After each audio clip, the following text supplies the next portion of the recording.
Hello. In this video on the Vitruvian Man, we will explore the anatomy and ideals captured in an iconic drawing. The Vitruvian Man is one of the most common representations of the intersection between art and science, and it has become a symbol of intelligence and ingenuity during the Renaissance. The drawing is made by Leonardo da Vinci, an Italian polymath and known for his innovations as a painter, draftsman, engineer, scientist, theorist, sculptor, and architect. He is probably best known for his painting the Mona Lisa. While much of his work is so widely recognized, we will unpack this drawing and separate it from some facts and fictions associated with this famous symbol of human innovation.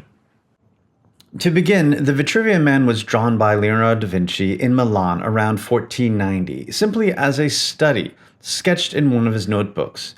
The drawing is based on research he was doing from a book he had borrowed from Ottaviano Pallavicino.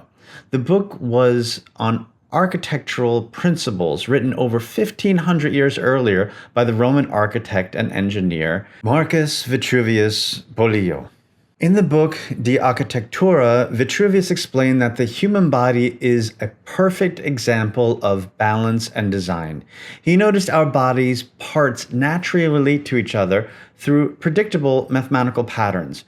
Vitruvius took this idea and applied it directly to architecture, especially when designing temples. He believed that, like a beautiful human body, a great building should have symmetry and harmony, with every part fitting together in a balanced system.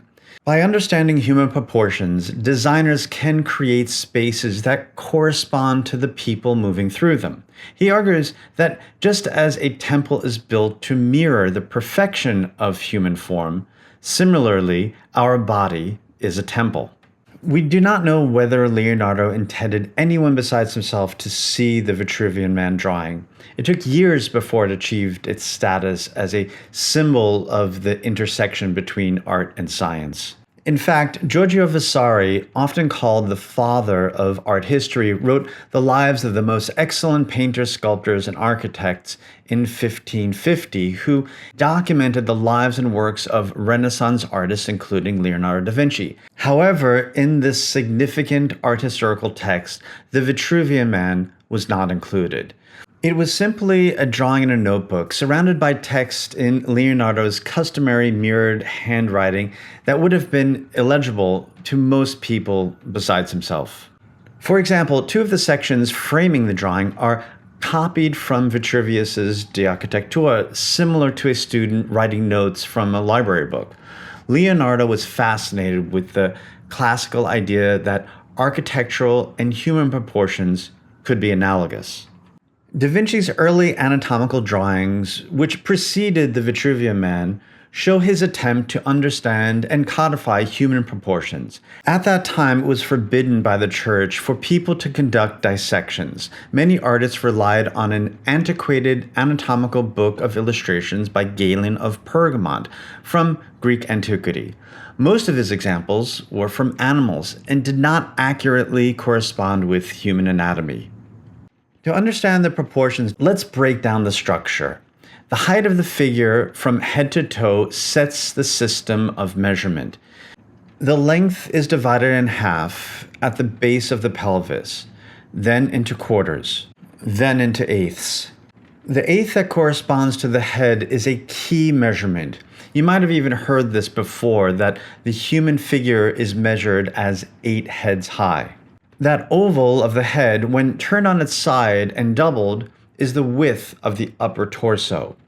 When those eighths are extended, they directly reflect the length of an outstretched arm. The figure's height is equal to the span of his outreached arms, which is a key principle from Vitruvius. In activities like rock climbing or bouldering, this is called the ape index, which is used to compare one's arm span to one's height. The ratio of height to arm span influences athletic performance in many areas, especially in sports where reach plays a significant factor. Further divisions show the face is divided into 3 equal parts. The ellipse is repeated at different scales to represent the torso and pelvis. The placement of the navel stands at the center of a larger circle that is related to the diameter touched by the hands and feet. The concept of ideal human proportion has been a long-standing fascination. Da Vinci's work represents ideal human proportion based on Vitruvius's texts, demonstrating how the human body fits perfectly within the circle and a square. When analyzing the drawing, you can observe key proportional divisions within the body. Leonardo's approach to science was observational. He tried to understand a phenomenon by describing and depicting it in its utmost detail. The meticulous details in Da Vinci's drawings reflect his commitment to accuracy. The drawings represent a crucial moment in the history of art and science, merging the two disciplines. Although there is a myth or misinformation that the Vitruvian Man is based on the Fibonacci sequence or on the golden mean, it is not. The Fibonacci sequence grows by adding two preceding numbers. For example, 1 plus 2 is 3, 2 plus 3 is 5, 3 plus 5 is 8, and so on, 13, 21, 34. It keeps going until 55, 89. At this point, the Fibonacci sequence and the golden mean coincide. Although Da Vinci was known for using the golden mean in his artwork, the Vitruvian Man, as we have seen, uses an evenly measured system, not one based on the extreme and mean ratio as described by Euclid in what would become known as phi. Da Vinci's proportional studies influenced many later artists and thinkers. The drawing itself is a testament to the idea that man is the measure of all things. The interplay between the square and the circle represents the convergence of earthly and divine geometry. It has been proposed that Da Vinci's approach at circling the square reflects an ancient and unsolvable geometry problem related to irrational numbers of pi and the whole numbers of a square. One of these hidden mysteries is in the relationship of this drawing with the proportional relationship between the circumference of the Earth and the Moon. Another relationship, more metaphysical, can be found in a lengthy treatise called The Oration on the Dignity of Man in 1486. 4 years before the Vitruvian Man, it was written by Pico della Mirandola, who lived between 1463 and 1494. Pico followed in a humanist tradition of Petrarch, who lived between 1304 and 1374. There was an emphasis on empirical inquiry, steering people out of the Dark Ages and toward developments that led to the Age of Discovery and later the Enlightenment. Putting the Vitruvian Man from 1490 in a historic context, it was made in an era of European exploration and the voyages of Christopher Columbus in 1492 and Vasco da Gama in 1498, both of which established global colonial empires. The increased wealth from global trade networks laid the foundation for modern banking systems. Places like Florence were flourishing, and people began desiring luxury items like art, clothing, tea, and silk. A clear distinction emerged between affluent, who displayed their wealth through refined etiquette and manners, and the common people, who were seen as being more crude and unrefined. Paraphrasing his book on the dignity of man, Pico della Mirandola essentially argued that there is a chain linking earth to God. Some animals were superior to others, but humans are unique because they can ascend this chain toward God. The more dignified, intelligent, and educated a person is, the better they can demonstrate their God-given skills and the higher they can climb that chain. Pico emphasized the ability of individuals to choose how they conduct themselves in the world and shape their personal image in response to how others perceive, evaluate, and judge based on outward appearances and behaviors. While having standards might seem appealing, it should be noted that this is an entirely superficial and calculated illusion.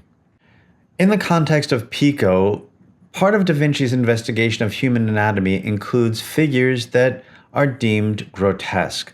By comparison, ideal form found in the Vitruvian Man, it is clear that Da Vinci had a full and extensive inquiry that inspired his work and continued in his later studies. While Leonardo was an apprentice under Verrocchio, who demanded that his students developed a deep knowledge of the human body, he was limited to topographic anatomy, drawing many studies of muscles and tendons from visible features.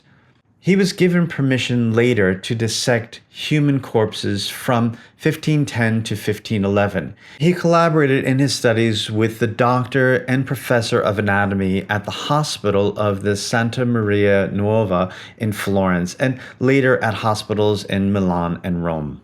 Leonardo's anatomic drawings include many studies of the human skeleton, the heart and vascular system, and other internal organs, making one of the first scientific drawings of a fetus in utero.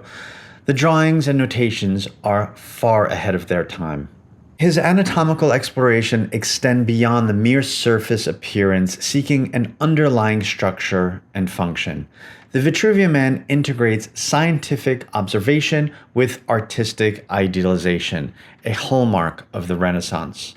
Today, the original drawing can be found in the Galleria dell'Accademia in Venice. It is much more than just a drawing. It is the ultimate symbol of the Renaissance, a time when people believed that art, science, and the human spirit were all connected. By placing the human body inside both a circle and a square, Leonardo da Vinci showed us something profound, that the human form can show us the intersection between art and science.